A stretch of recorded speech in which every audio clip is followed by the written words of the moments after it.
Sabi niya rito sa Juan,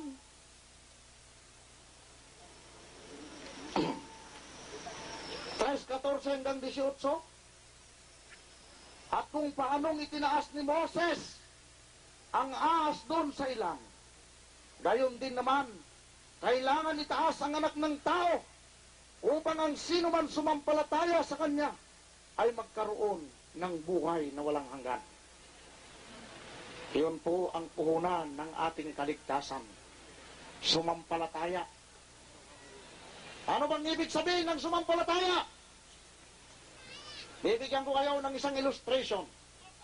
Kung mayroon kayong pananampalataya at nakikita niyong tumatawid sa lubid,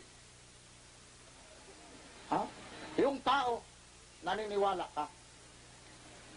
Ngayon, kung tunay na may pananampalataya ka, sasabihin sa'yo, nung nagbibisiklita sa lubid, sumakay ka, sa liko, itatawid kita. Kaya yun po yung pananampalataya. Kung mayroon kang tiwala, sumakay ka sa kanya. Pero pag wala kang pananampalataya, huwag ka nang sumakay, baka malaglag ka. Kaya mga kapatid, tandaan po natin ang sabi ng Juan 3:16, gayon na lamang ang pag-ibig ng Diyos sa sanlibutan.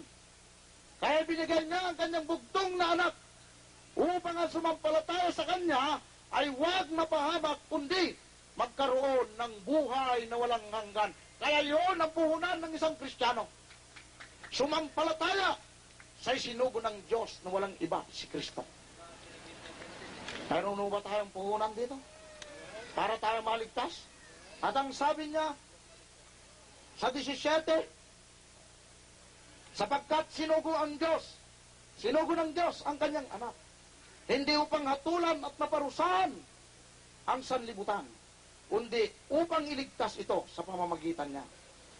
Hindi na hinatulan maparusahan ng mananampalataya sa bugtong na anak ng Diyos, ngunit hinatulan ng maparusahan ang hindi mananampalataya sa kanya.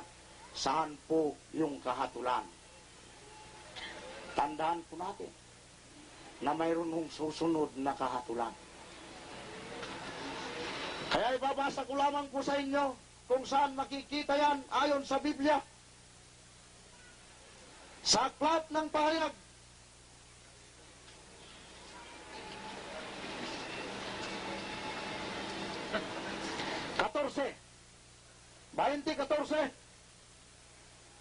pagkatapos ay itinapon sa lawang apoy ang kamatayan ng Hades. Ang lawang apoy na ito ang pangalawang kamatayan. Itinapon sa lawang apoy ang sinuman hindi nakasulat ang pangalan sa aklat ng buhay. Yun po yung kahatulan. Kailan po mangyayari yun? Kailangan mamatay muna physically. Pagkatapos noon, pagbalik ni Jesus Christ, ang lahat ng hindi sumampalataya at nanalig sa Kanya, dito po sila dadalhin. Kaya napakahalaga mga kapatid na malaman ninyo, kayo na ang magpasya. Ika nga, sabi ni kapatid na Barcelona, hindi namin pinipilit ang bawat isa sa inyo na sumanib anuman ang amin pong nakagisnang relihiyon, kung relihiyon nga. Sa inyo ang pagpapasya. Kaya nga, sabi ni Jesus Christ sa bawat tao na nakikinig sa lugar na ito, sa Aklat ng Pahayag 3:20,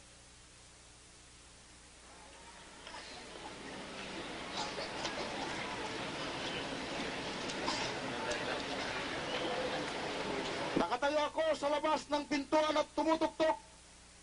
Kung diringgin ni naman ang aking tinig at bubuksan ang pinto, ako'y papasok sa kanyang tahanan at magkasalo kaming kakain. Maginoo po, yung aking ibinabahagi sa inyo. Kumakatok siya. Hindi siya tulisan para pumasok na lang sa inyo. Siya'y kumakatok sa inyong mga puso. Kung nais nyo, pwede nyo siyang tanggapin. Kung ayaw nyo, pwede nyo siyang tanggihan. Kaya yun po ang aming pananampalataya bilang Kristiyano. Ano ngayon ang tiyak na kaligtasan? Ang sabi ng unang Juan, at dito na ako magtatapos. Unang Juan 5:11.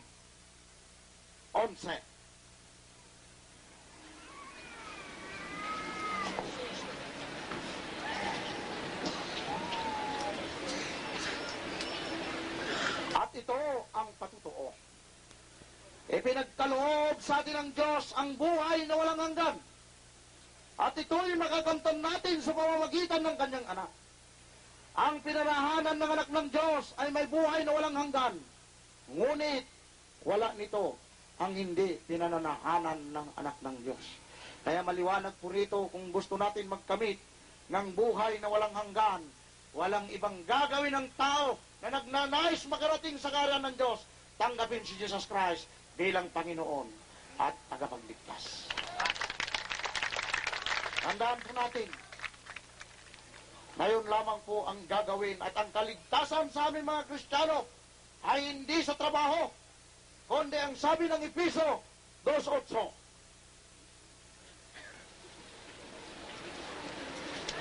Para malaman nyo po na ang kaligtasan ng Kristiyano ay hindi ang paggawa ng matuwid, kundi ang sabi niya rito, iniligtas tayo dahil mayroon siyang habag sa atin. Sabi niya, dahil sa kagandaang loob ng Diyos ay naligtas kayo sa pamamagitan ng inyong pananalig kay Kristo, at ang kaligtasang ito ay kaloob ng Diyos. Hindi mula sa inyo, hindi dahil sa inyong mga gawa, kaya walang dapat ipagmalaki ang sinuman. Kaya mga kapatid, para sa amin mga Kristiyano, tama yon na gumawa ka ng mabuti. Hindi ko sinabing masama. Sapagkat diyan nalulugod ang Diyos, yung paggawa ng mabuti. Kaya maraming salamat sa inyong pagtsatsagang pakikinig. Salamat sa kapayapaan na nagmula sa Diyos nang bawat isa nawa ay maligtas at makita natin sa kaharian ng Diyos. Purihin ang Diyos. Salamat. Masya Allah, talaga naman natuwa po ako sa atin mga nakikinig at pinagbigyan kami na pakinggan ng maigi ang ipapahayag para mamaya sa inyong mga katanungan, mayroon kayong mga magandang maitanong. Okay, may 5, ayon po sa kanilang napagkasunduan, 5 minuto po katanungan mula kay Ustad Ahmad Barcelon na sasagutin po ni Pastor Carlito Padilla. Okay, ang oras.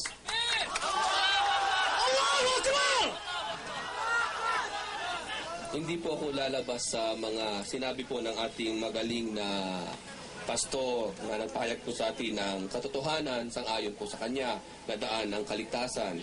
So kung ano po ang sinabi na lang po ng ating magiting na pastor, doon lang po tayo upang sa ganun ay hindi tayo lumalabas yung out of tune. Ano po? So doon lang po ako sa mga paglilinaw lang po kasi itong aming direct examination na ito. Hindi para batikusin si pastor, hindi po. Ang layunin po ng aming 5 minuto ba? 5 minuto. Opo. Ang layunin lang po ay para linawin lang po yung bagay na ipinahayag ni Pastor Padilla. Maaring ito ay katanungan nyo rin. Itatanong ko na ngayon. Ano? Okay. So, una pong katanungan ko po, Pastor, ay ganito po. Ano po ba ang tinutukoy nyo pong maging anak ng Diyos? Yung pong kanina na binagit nyo. Yung sino po ay sasampalataya, ayon po sa kanina, tanggapin si Kristo bilang Panginoon at tagapagligtas ay binigyan ng karapatang maging anak ng Diyos. Sama po ba, Pastor? Pakiulit lang ano po. Opo. Ayun po. Wala pong nadagdag to sa sinabi ko. Opo, Wala naman po. Yun po ang katanungan ko. So ano po yung tinutukoy niyo pong anak ng Diyos doon? Kasi po rito malinaw sa aklat ng 1:12, ngunit ang lahat ng sumampalataya at nanalig sa Kanya ay pinagkalooban niya ng karapatan maging anak ng Diyos. Si Jesus Christ lamang ang nagbibigay ng karapatan maging anak ng Diyos. Ang lahat ng tumanggap. Kaya ako po naitanong yan, Pastor. Medyo may nagugulahan lang po kasi ako. Kaya kasi po hindi ko po maunawaan masyado kasi po ang ibig sabihin ng anak ng Diyos. Kasi po, gusto ko rin po malaman, binabanggit din po kasi dito sa Biblia, nabibigyan niyo po. Tatanong ko rin po kasi baka ito po yung tinutukoy ninyong anak ng Diyos. Ito po, matatagpuan po dito kasi sa Genesis 6 po, talatang 1 hanggang 2.